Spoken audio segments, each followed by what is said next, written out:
Halo semuanya, selamat datang di channel aku dan hari ini aku akan berbagi tips bagaimana cara membuat tulisan jadi rapi. Dan saya tidak menekankan kalian harus nulisnya seperti apa, tapi itu menyesuaikan dengan teman-teman sekalian. Maksudnya begini, setiap orang itu punya cara nulis yang berbeda-beda dan hasilnya juga berbeda-beda. Dan ini sepengalaman saya ya, karena saya dari SMP sampai SMK, STM ya, uh, tulisan saya itu lumayan dipuji lah sama guru, sampai ada difotoin begitulah sama guru. Dan apa sih rahasianya gitu kan? Rahasianya itu bukan bakat ya, itu rahasianya adalah karena saya sering latihan. Dan hal yang sering saya lakukan adalah mencoba menulis gitu, menulis hal random.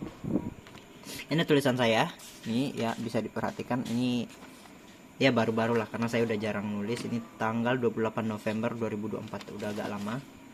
Jadi saya akan contohkan di sini. Jadi hal yang kalian butuhin itu cuma beberapa aja, 3: niat, pensil atau pulpen ya, sama buku. Nah kalian sediain satu buku biar tulisan kalian itu nggak mengganggu, atau latihan kalian itu nggak mengganggu tulisan yang ada di buku utama kalian. Misalkan PKN, agama, bahasa Inggris, semuanya nggak akan keganggu. Kalian punya buku khusus untuk latihan. Nah latihannya itu seperti apa? Kalian itu tinggal ini, seperti ini.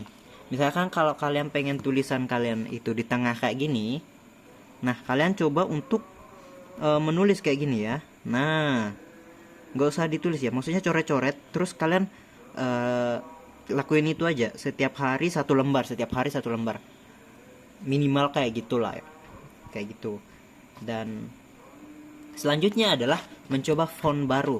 Nah kalau kalian lihat font itu, saya sekarang udah berubah ya. Font saya zaman dulu tuh beda, buku saya udah habis loh, hilang loh. Jadi ini buku baru, buku saya beli sebelum ganti tahun kemarin dari itu, buat pengen latihan lagi. Dan saya pengen mengganti font tulisan saya jadi yang tulis tegak begitu.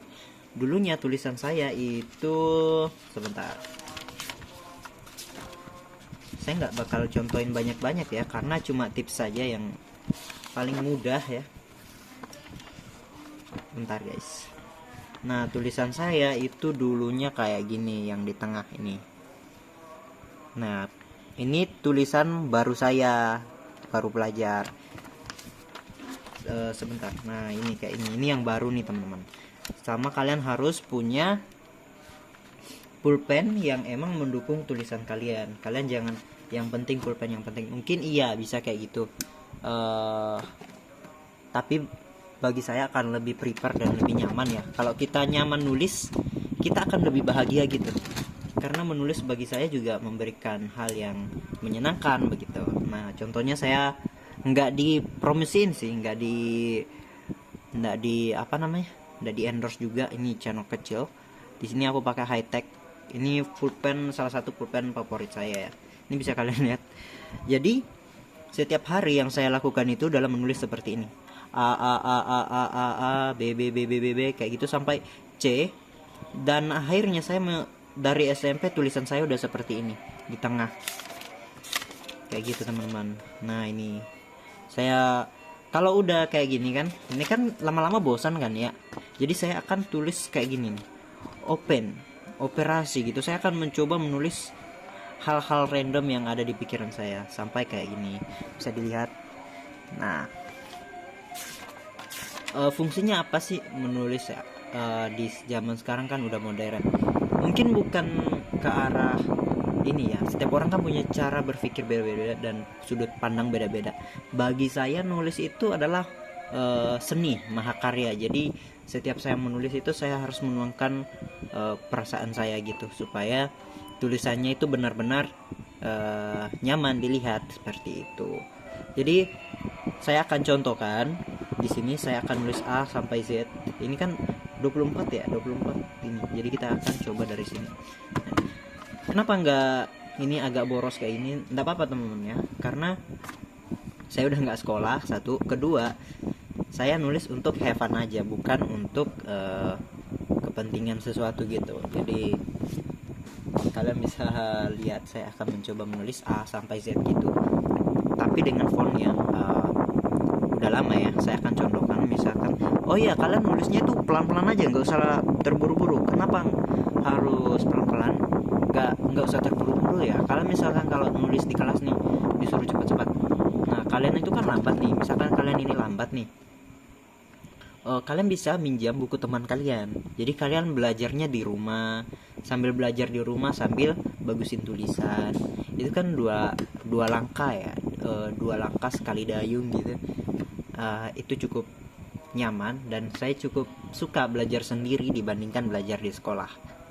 Ya meskipun ujung-ujungnya saya harus sekolah umum supaya lebih murah ya kan, karena bimbel lumayan, maksudnya bimbel apa namanya, yang sekolah sendiri-sendiri tuh itu lumayan mahal bagi saya, bagi keluarga saya ya, maksudnya gitu. Jadi kita akan coba A sampai Z ya.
Nah, oke dia teman-teman, ini dia sudah saya tulis dan tangan saya jadi bengkok, tapi tidak masalah.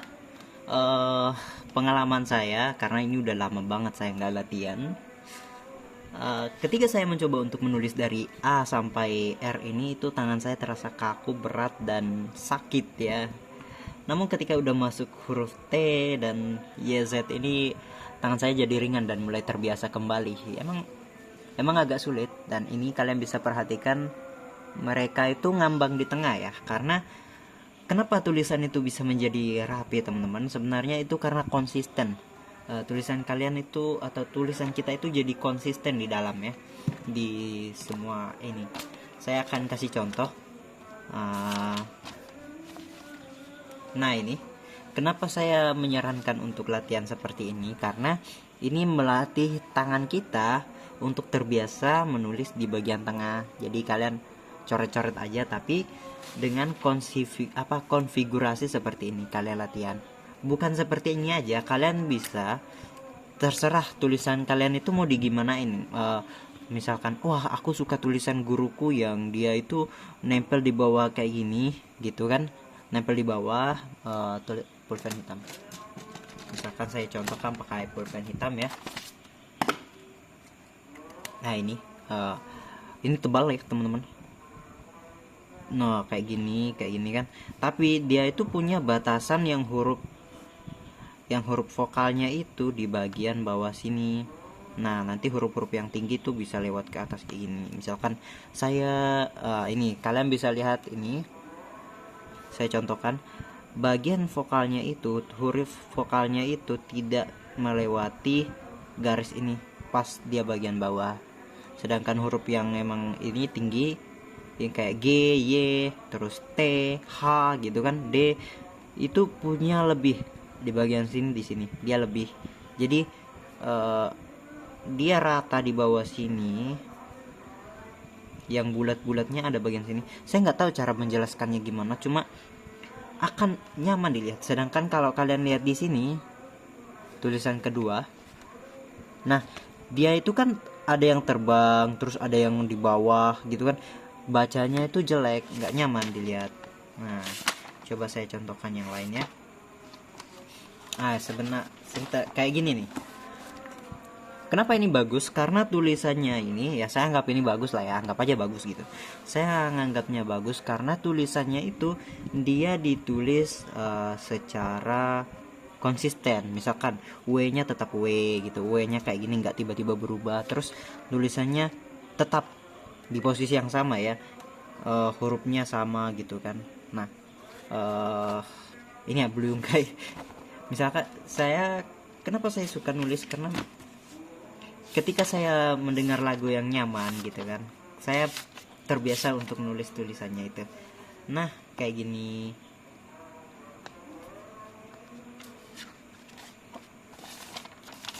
Apalagi ya, nggak ada yang spesial lagi ya. Cuma saya menyarankan buat teman-teman yang ingin belajar memperbaiki tulisan, atau setidaknya tulisannya nyaman untuk baca untuk orang lain, atau lebih menyukai untuk tulisannya dibaca, atau ya seperti saya, mungkin saya lebih suka kalau ada orang yang muji, dan itu menyenangkan ketika saya dipuji ya. Saya mencoba untuk latihan seperti ini setiap hari. Ini memang pegel awalnya, namun kalau kalian terbiasa, kalian mungkin bisa menemukan huruf baru. Maksudnya seperti ini, Z yang ini saya udah terbiasa dari kelas 2 SMP menulis kayak gini. Kalau misalkan saya SMP tahun 2014 kelas 7 sampai sekarang mungkin udah sekitar 15 tahunan ya. 10 tahunan saya nulis huruf Z seperti ini. Oke teman-teman, segitu aja tips dari saya ya. Saya nggak ngasih tutorial gimana sih kalian harus nulis huruf bagaimana kayak gini gitu. Enggak ya teman-teman, karena saya yakin setiap orang punya tulisan berbeda-beda dan unik. Jadi terima kasih udah nonton video saya. Sampai jumpa mungkin di lain waktu ya. Saya masih ada 3 tips menulis. Ini yang pertama, berarti masih sisa 2. Terima kasih guys. Sampai jumpa.